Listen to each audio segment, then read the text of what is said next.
biyu, uku, huɗu, biyar, shida, bakwai, takwas, tara, goma, 11, 12,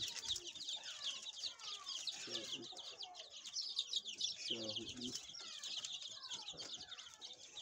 15, 16, 17,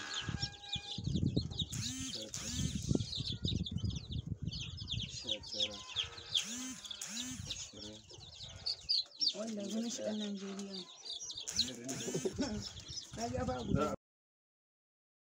Alaikum wa rahmatullahi wa barakatuhu. Yau zan ɗauko muku wani shiri bayan tafiya dogon hutu akan shirin gonata. Wannan shiri yau taken shi shine ba mu fara don mu daina ba. Wannan shine wuraren da nake kiwo. In kuka lura yanzu na buɗe babu komai a ciki gaba ɗaya. Nan sama da tantabaru ne da zomaye, nan ƙasa akwai kaji da suka fara ƙwai a lokacin, nan sama ma akwai kaji noyala.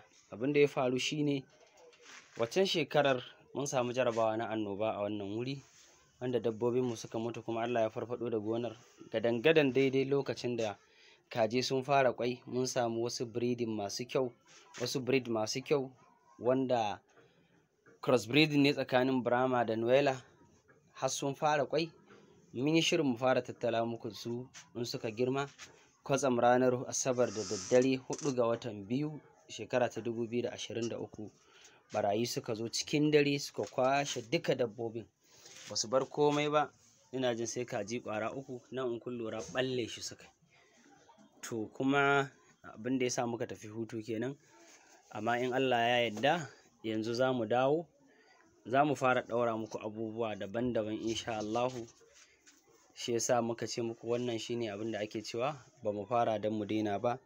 Za mu ci gaba da yardar Allah kuma mu yi ta addu'a mu ƙarasa tsaro insha Allahu. Za ku ga daga inda za mu fara, kuma ku kasance tare da mu a wannan shiri namu na gona ta. Ku yi haƙuri na dogon hutu da muka tafi. Wassalamu alaikum wa rahmatullahi wa barakatuh.